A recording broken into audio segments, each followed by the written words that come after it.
Hello, and welcome back to another edition of the Evening Nine Golf Podcast. Today is April 20th, 2026. We just got wrapped up with a very exciting, very drama-filled RBC Heritage. So, Tim, what did you think of the RBC? I know you said you got to watch a good bit of it. How was that? How'd that treat you? Yeah, I mean that was coming down the stretch. I got to watch pretty much the final groupings, pretty much entire last round. So that was an absolute treat. Always a good tournament. I think sometimes it gets overlooked just because it's the week after the Masters, and I mean Rory wasn't there. But other than that, it was pretty star-studded field. I mean it's a signature event, and yeah, I mean congrats, shout out to Fitzy. Great round, and then really clutch playoff hole. I'll get into that in a little bit, but yeah, overall, just a great tournament. It was really just kind of them two battling it out all day. Siwoo made a late push, um, but really those two were kind of in it all day, and it's always fun to watch the final pairing kind of go at it. Fitzy had he made it four shots about at the fourth hole, and then Scheffler brought it back to three, and then the last 16 and 17, Scheffler birdied to get it to one, and then on 18, they both missed the same spot, and then Scheffler got up and down, and Fitzy hit a terrible chip, missed it, went into the playoff hole, and then he said good night and just stuck one and made the putt. So really just exciting. Congrats to him. I think that's his second time winning there, and I know that's a tournament that he really cares about. He said that his family's been vacationing there since he was like 6. So he said that was before he really knew a lot about the PGA Tour. That was like the one tournament that he always wanted to win as a kid. So shout out to him. Congrats to him. Great win. Yeah, absolutely.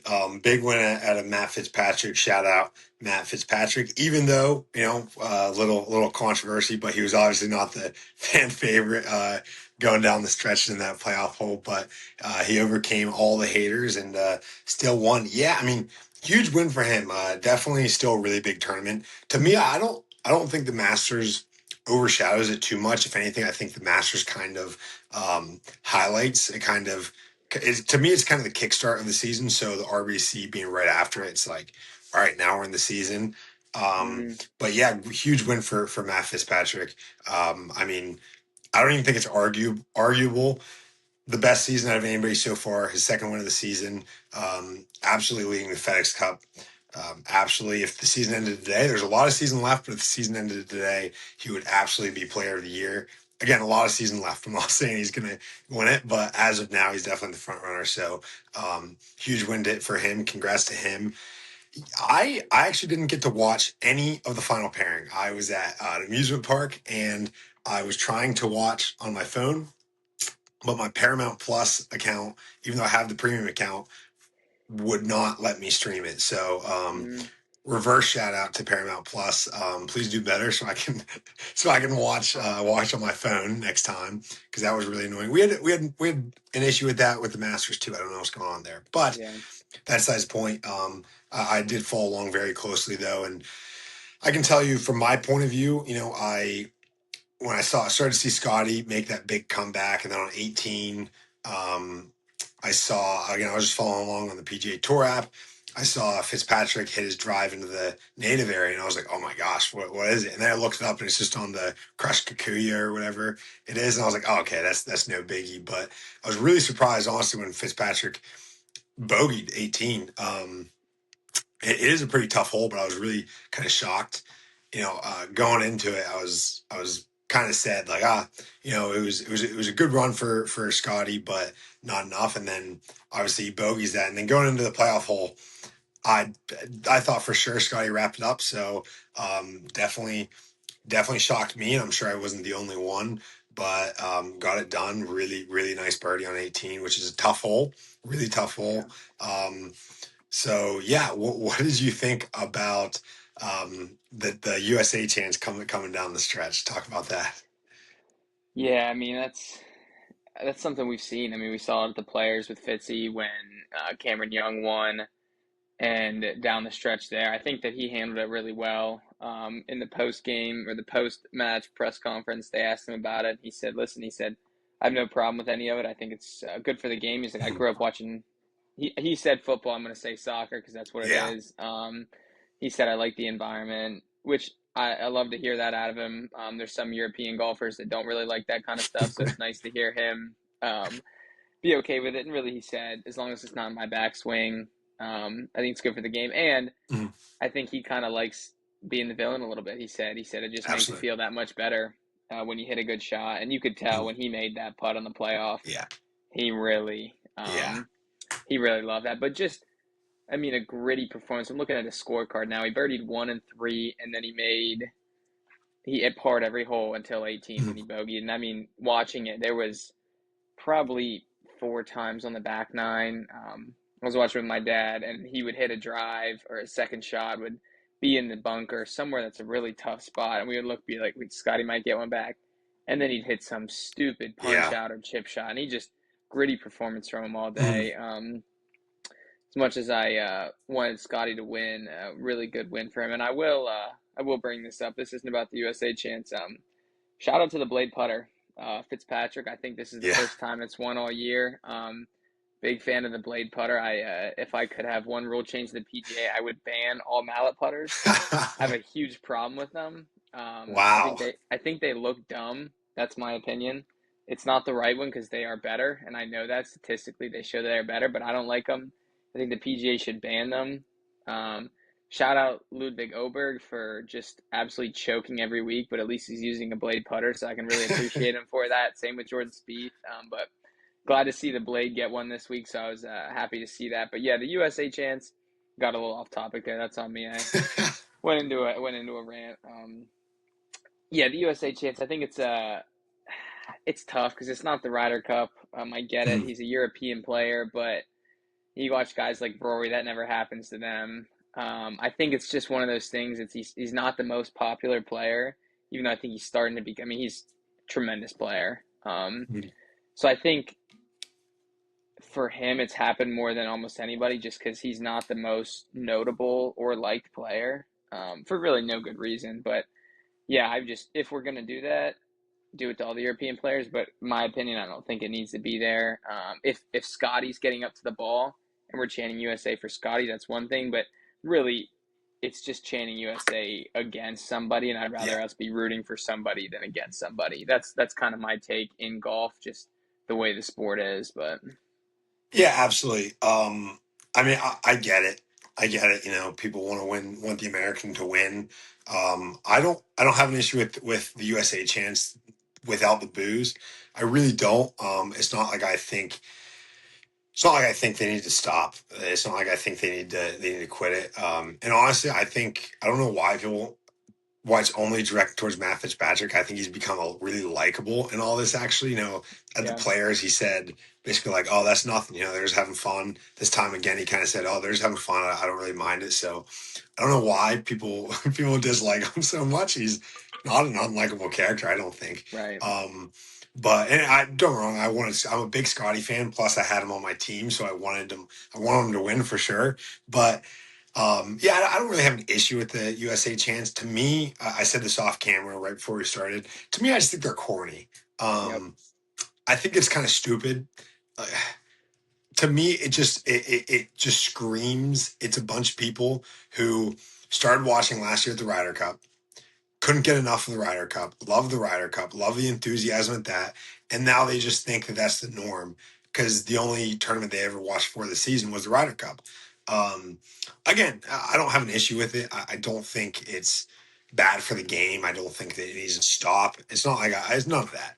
Um, yeah, I love the enthusiasm. I love that people are going to golf tournaments with, like I said, some enthusiasm, but I just think it's stupid. yep, um, to me, if I was there, I just wouldn't participate. I wouldn't necessarily condemn it because I don't think it's bad behavior. I just think it's stupid behavior. I don't know. right, That's just me.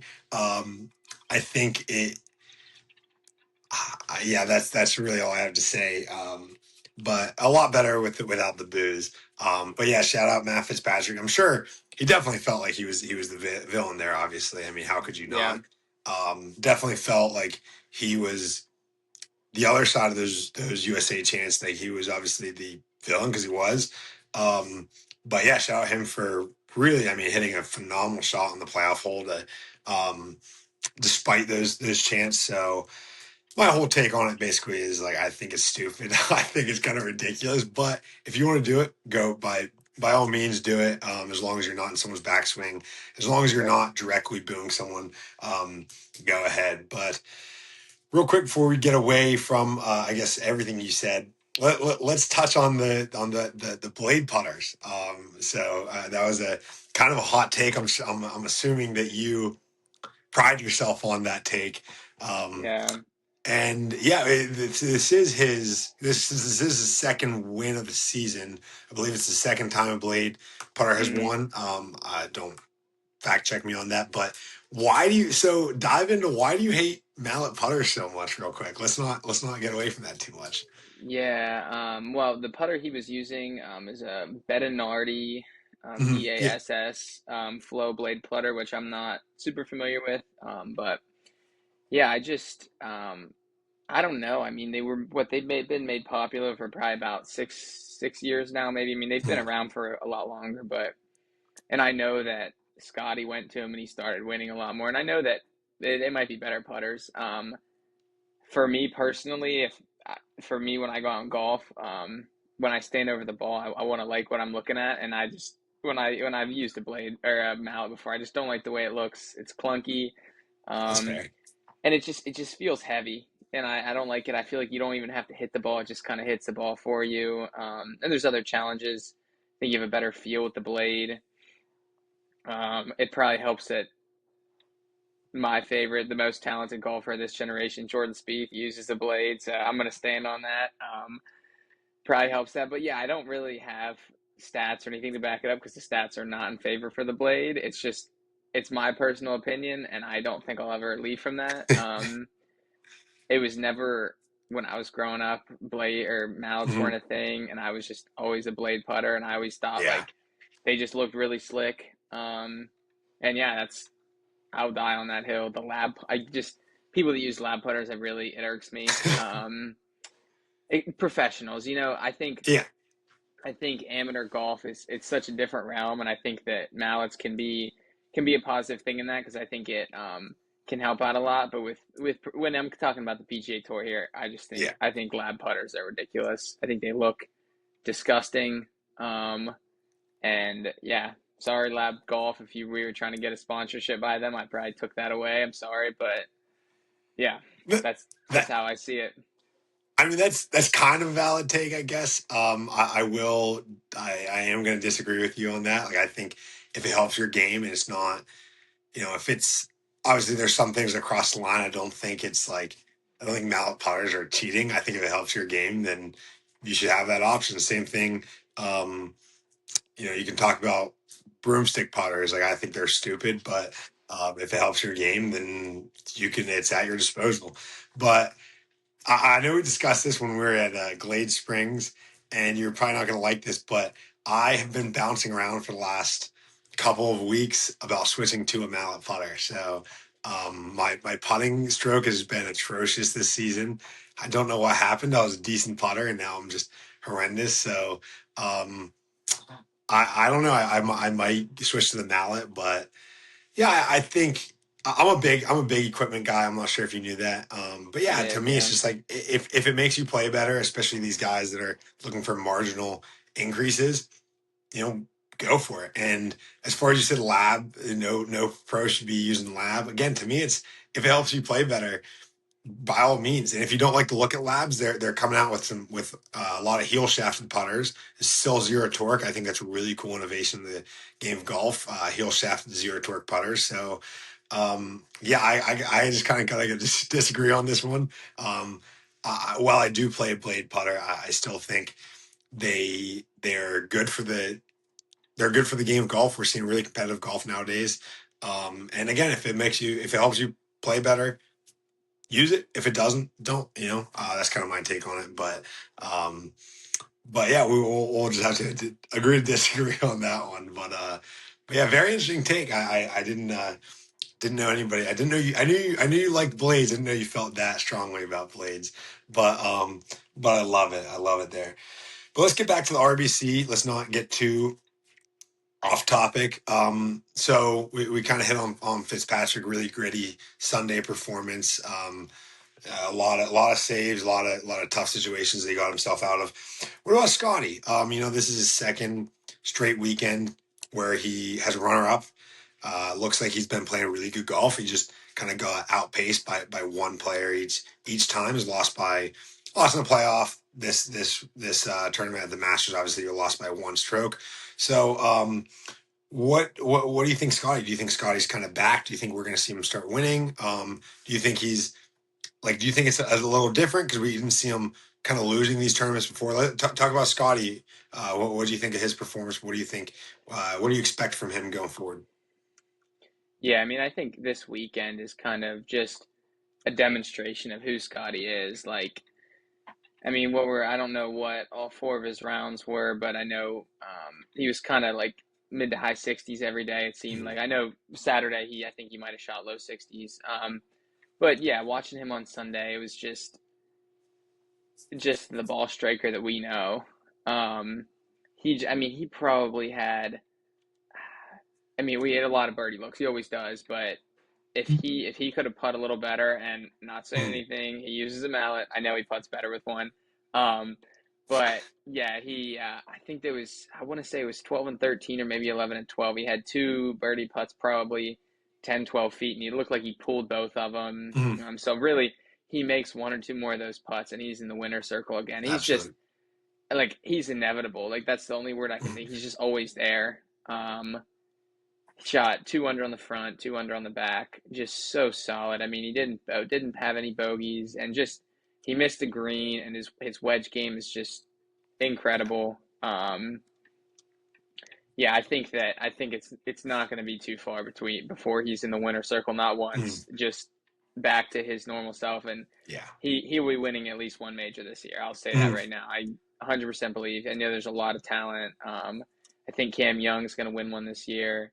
Fitzpatrick's playing really well. A lot of guys in good form, but Scotty is the form. When he's playing Yeah. well, he's going to win. Yeah, Yeah, absolutely. So he went 68, 67, 64, 67. So four really, really, really good rounds.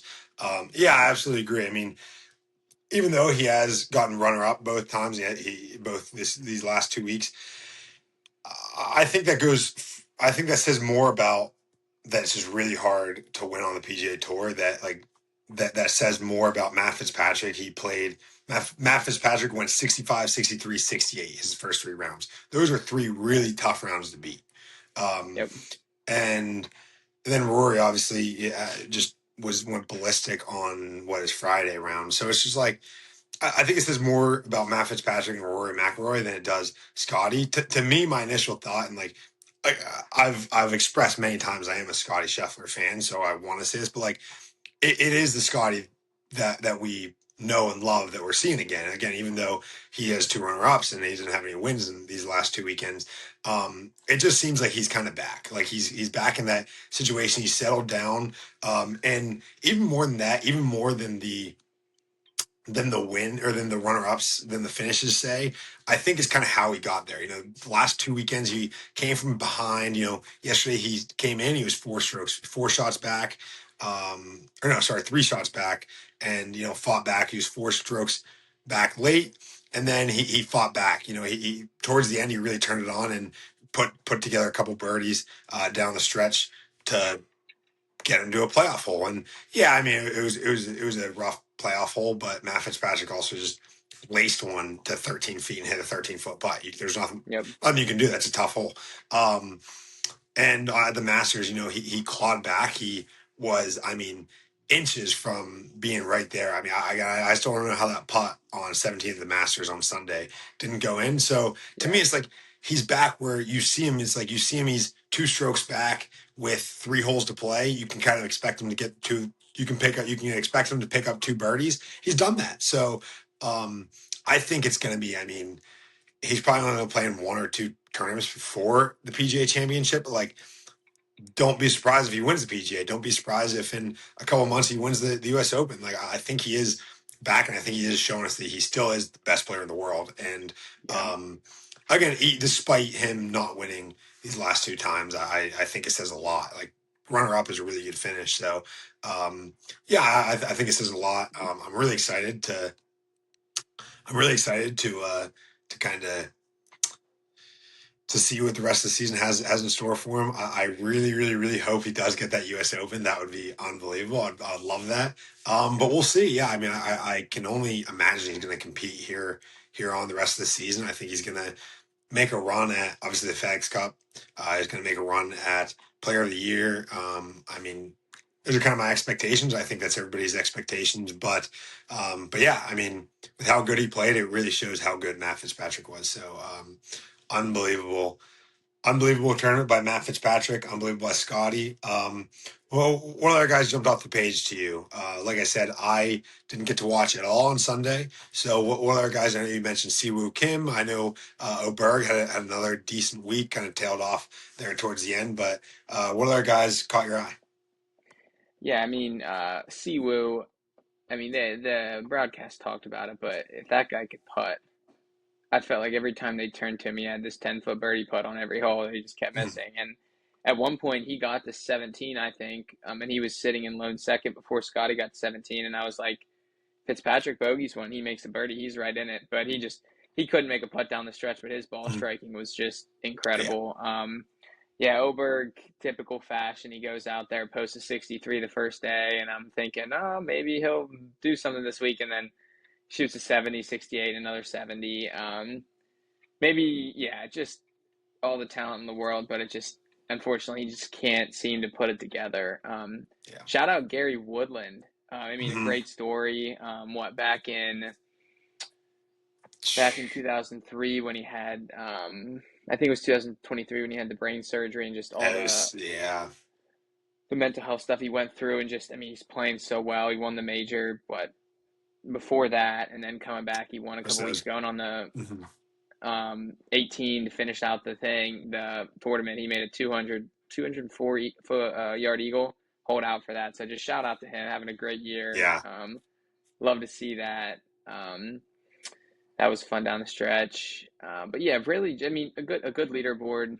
Nothing really. Harris English put up some good splits. Colin Morikawa, really, with the back injury he's Mhm. had, he may as well just play hurt at this point, because I feel like these are last week and this week his two best finishes in a while. Yeah. So gritty performances out of him.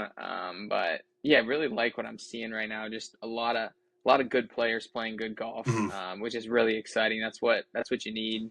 That's what the PGA Tour needs. So I'm just really happy. This tournament was a really exciting round to Yeah. watch.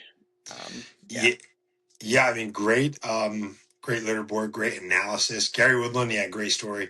It's a guy who I just watched full swing. That's a guy I think might be the next, if not in a couple Ryder Cup captains. I think Gary Woodland will be there, so that's exciting. But I want to go back to Ludwig Berg. He's kind of had a weird season because he's been so close so many times. He's had some Mm-hmm. really good rounds, and I know I said like he has to kind of cash in on this potential. And though thus far, even though he doesn't have a win, I feel like he's kind of done a better job at that. You have to think he's still only 26 years old. Even though he had 63, 70, and then or the 63, and then he kind of tailed off with the 70, 68, 70. I mean, still a T4 at a signature event. He's put up those consistent finishes. I mean, I think it's only a matter of time before he kind of figures out how to get those late round finishes. I mean, look at a guy like Tommy Fleetwood. It took him way longer than until he's 26 to kind of figure out how to perform down the stretch. And I kind of expect Ludovico Berg to figure that out. Like it's there. Like he's playing the golf that we know he can. It's the skills there and the talents there, and he's playing good enough golf to win. I think it's just he has to get over that hump mentally. And so I mean, even though I mean he did kind of lose it towards the end, still a really really really good week for him. Really promising week. He's had a really good year. I've really liked what I've seen from him. Again, I think if he can just get over that hump mentally, I think we're going to see him do really good. He's only 26. He might be 27. I might have been wrong there, but however old he is, he's still a really young guy. So me and Heido definitely, yeah, we talked about how he needs to cash that potential in. I think he's done a decent job at it. He still has a lot of room to grow, but definitely a step in the right direction this year. So shout out him, shout out pretty much everybody. Ricky Fowler, another good finish. So yeah, last thing I have with the RBC Heritage is me and Hyder's picks for the week. So man, Hydo has been killing me. Has been absolutely killing me these last 3 weeks that we've done this. You got another week, I was really close to actually beating him. I was in a playoff, and then that would have been electric. But Hato kind of he won because on that Fitzpatrick playoff win. So I was run down. My team was Ludwig got T4, great finish. So that was my only full 3 points came from that. Russell Henley T25 just missed out on a point.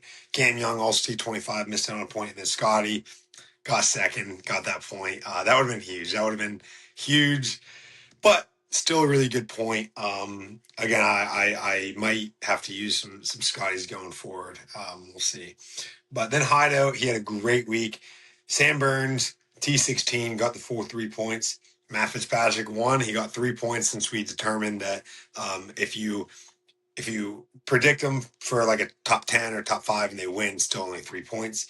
Xander, T12, got 1 point. And then Victor Hovland had a terrible, terrible Sunday, got T42, so 0 points. So I was 7-4. Haida wins another week. Man, he's just killing me. It feels like I'm not even doing that poorly, but he's just been killing me lately. I mean, what am I supposed to do? Yeah, I mean, he's putting on a clinic with the ball knowledge he's throwing out. Every week I hear his picks, and I'm like, I get some of them, and some of them I don't agree with, and then he just keeps showing out.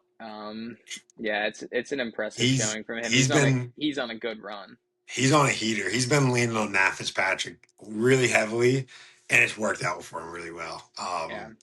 So But yeah, I don't know what that brings the season total to. All I know is that he's way ahead, and I have some work to do. But there's a lot of season left, so I'm not discouraged at all. But that's all I have for the RBC Heritage. But I do want to dive into what's going on with Liv. Tim, I know you said you're not super familiar with what's going on with Liv. There wasn't this huge news break that I thought there was going to be. I didn't have to jump on, make an emergency episode. I thought I was going to on whatever day that was, Thursday or Friday, whatever day. I was thinking we're going to come out and they're going to say, "Yep, we're done." That didn't exactly happen. It was close. There's some big things that happened. So let me just kind of give a quick timeline, and Tim, you can chime in whenever. But basically, last time we left off on Wednesday, there was supposed to be a huge meeting ahead of the Lives event at Mexico City. There was a big meeting. They were discussing funding and whatnot. There's a lot of speculations whether this was the last weekend for Liv, whether Liv was just going to hang it up and say this is done. There's a lot of speculation, but nobody really knew exactly what was going on. All we knew was that it was expecting that it was going to be about the Saudi PIF and that it was going to be big news. There's some speculations that players were going to drop out of Mexico, and which I guess some did, but yeah, there was a lot of speculation. Nobody really knew what was happening. And then there were some weird reports, like Bryson was really unhappy with the conditions. He hit it into the rough, and it was just like a bunch of dirt patches. Then he ends up dropping out with a wrist injury. So really weird week for Bryson. He missed like a 2-footer and then blamed the course. I don't know if he really blamed the course, but did not look happy with the course conditions. So really weird week for Bryson. So that wasn't a really good look. And then it also comes out around that same time that the CEO of Liv, I forget his name, but basically he came out and said, yeah, the rumors are true. The Saudi PIF is not going to back us after this season. So kind of drops a bombshell, and then something happened to the video. Somebody deleted the video, but it was confirmed. He did confirm that the Saudi PIF is not going to back Live after the season. But he said, "Don't worry, we have a plan. We have a big business plan." So I don't know about that, but maybe he's right. And then John Rahm wins the Mexico the Mexico City event, Bryson drops out, and then there's rumors. I do not know the allegedly Bryson during the week of the Masters was exploring options if he wanted to leave Live. Um, I don't know the credibility of that. Again, I don't want anybody to think that that is 100% facts that I was in his corner and I'm getting this off of my own knowledge. That's what I heard. I heard it was reported by the New York Times that him and his team were actually asking about options if they wanted to leave Live. So that would be a bombshell. So a lot going on in Live. Tim, what did you have anything to add? Did you hear similar reports? What did you make of all this? Yeah, I mean, I saw all the stuff with Bryson in the Mexico City. I saw the video of him getting upset at the rules official when he hit it into the rough, and it was pretty patchy. And I was thinking this, and then I saw somebody come out and say it and be like, if I was the rules official, I would just probably tell him maybe don't hit it over here, and you won't have to worry about it hitting the fairway. It's a fair But argument. I mean, it's for me, it's one of those things. I kind of think, okay, go cry with your 400 million, whatever. If you wanted to play the best courses in the world, you could have stayed on the best tour in the Yeah. world. But yeah, I did see reports about Bryson during Masters Week again, not confirmed. I don't know what the specifics were. It's not looking good. Yeah, you said that the CEO of Liv said he has a plan. I mean, what that is, we don't know. It doesn't seem like it's trending in the right direction though.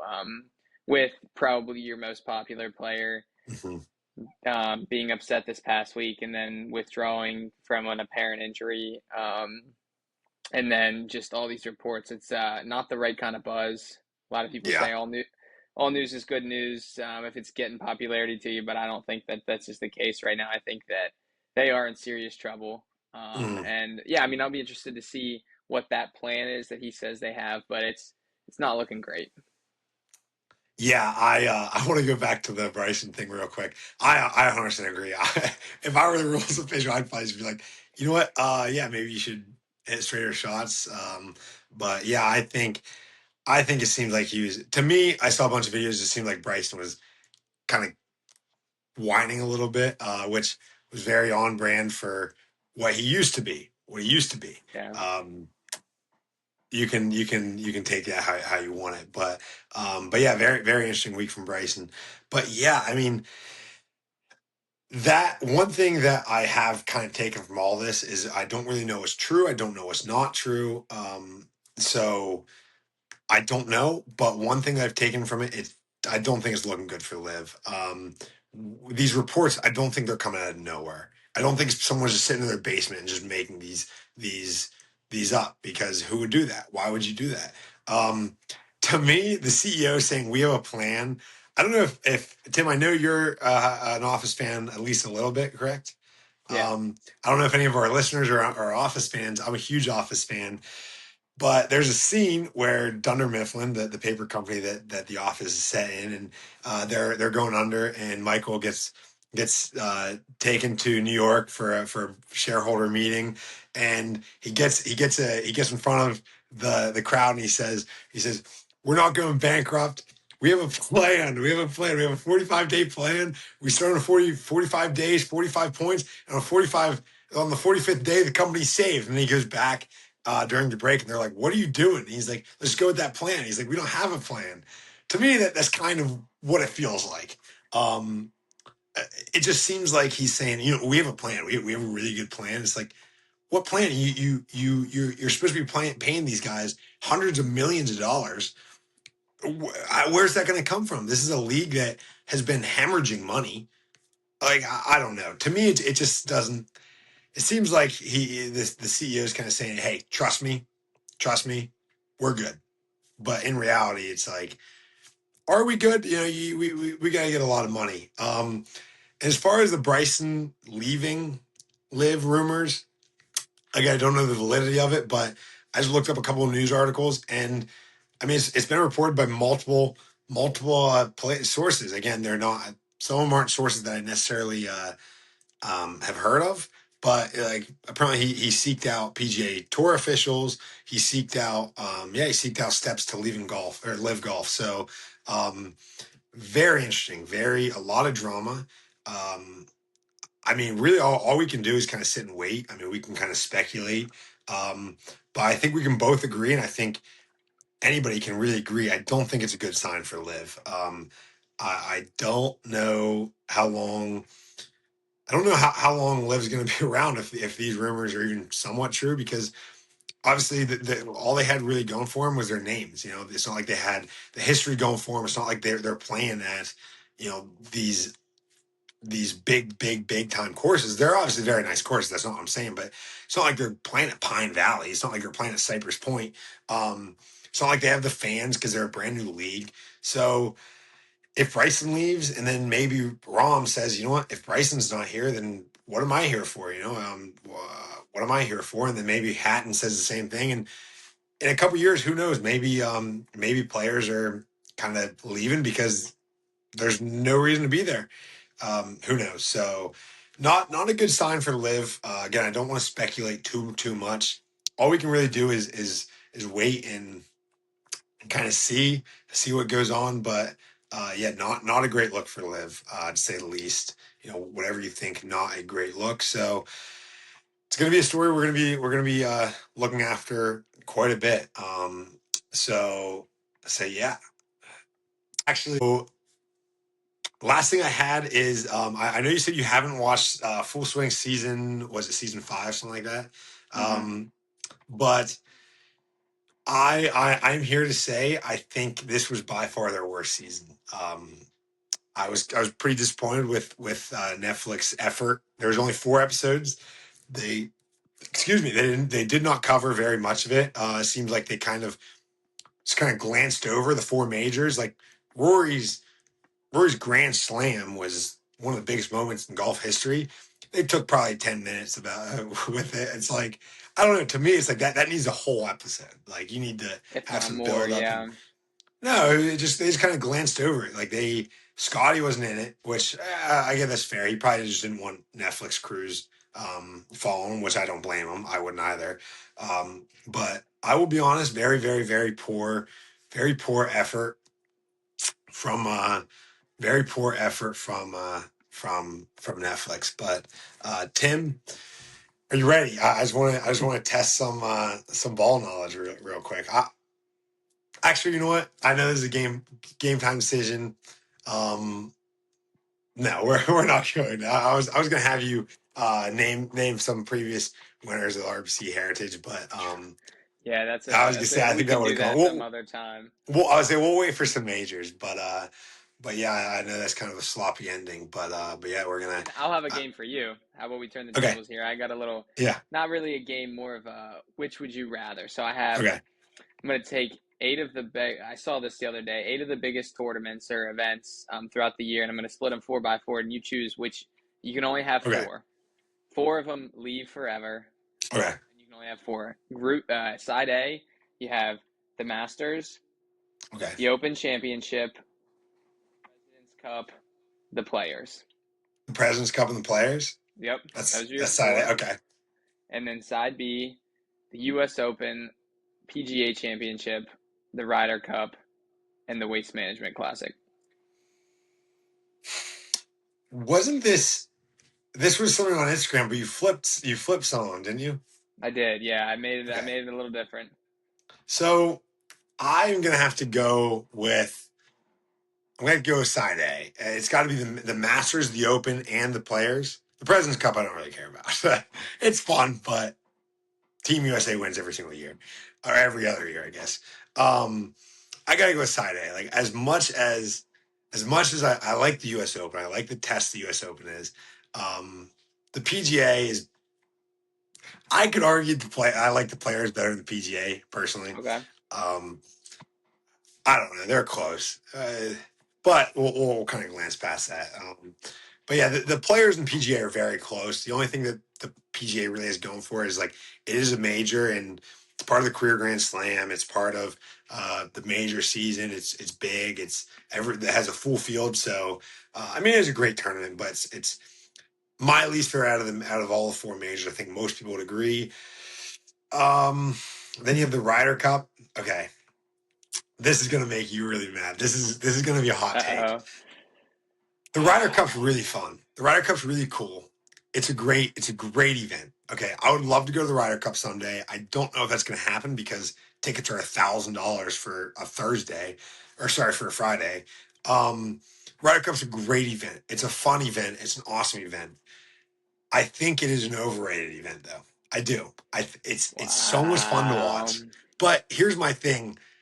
To me, I have a hard time believing that the best moment of Shane Lowry's career was making that putt last year. I have a hard time buying that because, again, it's a great event. Everybody wants to win the Ryder Cup, but you don't. You don't win any money from it. You really don't. Your legacy doesn't get any better when you win the Ryder Cup because it's a team event. Don't get me wrong. Yes, I'm not saying that like if you go winless, if you go 0 for 5 in Ryder Cups, yeah, that probably looks bad. But like nobody's if hypothetically if we had a guy, if Blades Brown, okay, in 35 years, 40 years, we look back and he had 20 majors, he won 100 times on tour, but he never won a Ryder Cup. Nobody's saying, yeah, you know what? He's not the greatest golfer of all time because he didn't win a Ryder Cup. Does that make sense? I think it's an overblown event. It's a great event. It's a fun event. It's not better than any of the majors. It's not better than any of the majors. Um, I don't know. That's my rant. I know you did not like that take. I think it is an overrated event. I think it's an overrated event. Yeah, that's something. I would argue the latter. I would argue that in in in terms of sporting events, it is a top five sporting event, along with anything. It's up there. I know this isn't an all sports podcast. We'll keep it No, no, no, no, no, no, consistent no. with golf. No, we're all sports fans here. Okay. I would put things like March Madness over it. Yep, I think the Olympics, just because of its absolutely. and I mean, honestly, I mean, you have, depending on which professional sports you like, the NFL playoffs, the NBA playoffs, whatever, World Series, whatever you prefer, I think it's right up there with those. I think that this year at Bethpage, with how the fans were, it kind of tainted it a little bit and it made it a little bit less respectable, which is hard for me to say because I absolutely love the Ryder Cup and I love Bethpage and everything about it. But I think it's. I mean, I'm choosing side B. I guess I tilted my hand a little bit there, but I think that the team event, something about the red, white, and blue that always gets me going a little bit. And I think the 4 day, there's just so much golf. I think that's part of the reason I love it so much is there's just more golf than a regular tournament, Yeah, which I love. And yeah, I mean, I'm just gonna have to simply disagree with you on that. I think as far as overall, Side A has better tournaments. yeah. I would argue that the U.S. Open is the best major. I think you can make that argument just because Wow, we're getting all the hot takes out. I was hoping to keep wow. them switch them up a little bit. For the simple fact that Augusta every year is pure, it's beautiful. You know what you get. And I know the weather always changes. So sometimes we have rain, but with the US Open, one year you have Oakmont where the winner was what, 3, 4 under, and then another One year, under. 1 under. You have another year the winner could be 15. I just think there's such a great disparity in the tournament that every year it's so new and exciting. I think you could make the argument. I'm not going to say it No, is, you're but I definitely think you can make an argument that it is a better major. Um, wow. Um, I'm I don't know. There's a lot I disagree with. Masters is one of the best. I go back and forth between the Masters and March Madness as the greatest sporting event in the world, personally. So the U.S. Open is a great one. Here's my thing: like the U.S. Open, personally, I put it ahead of the Open simply because I can watch all of the U.S. Open. I don't want to. I have to get up at 4 in the morning to watch the Open, 3 in the morning. So, but to me, it's like also I can recognize the Open is so much history, and for all these European players, that is their major. So whenever there's Europeans, I hear say, "Oh well, my favorite major is the Open." Absolutely, I get that. For me, I watched the least of it. So, but yeah, we're getting too far away from the point. But yeah, a lot of hot takes this last couple of minutes. So wow, yeah, I mean, wow. I would like to clarify about the Ryder Cup. It's not that I don't like the Ryder Cup. I'm not saying that I don't like the Ryder Cup. It just seems like we've lost the Ryder Cup twice, like the last two times. Both times I've been like, that sucks. And then I'm like, eh, it's a Ryder Cup. It's not like, it's not like, I don't know. I just have a hard time believing that these players are really like the most heartbreaking moments of their careers is losing the Ryder Cup. Not, I mean, I know Justin Rose hasn't lost one in a while, but not Justin Rose losing his 15th playoff in a row. You know what I mean? Like that's hard for me to believe. That's it. But that was a lot of content there. That was great. Yeah, we'll definitely have to open up a Timmy take section sometime. There's a But yeah, lot going on up here. A lot there going is a on up lot going here. on. I can tell we got a great sample. But Tim, thanks for filling in for Hido. I can't wait till we can get all three of us together. That's going Yeah, to be a great episode. yeah, Unfortunately, Hido just couldn't join today, but hopefully one of these days we're gonna have all three of us together. yeah. So yeah, thank you, Tim, for filling in. It's a pleasure as always. Always Thank a you pleasure. all for tuning in. I apologize we didn't have a Q&A section this time. I simply just forgot to put it on the story. But please get a hold of us for any questions. I will be sure next episode to get that on the story. So we want to hear from you guys. We love hearing from you guys. It's a segment that I'm very disappointed we didn't have this time. But yeah, thank you all for tuning in, and we will see you next time.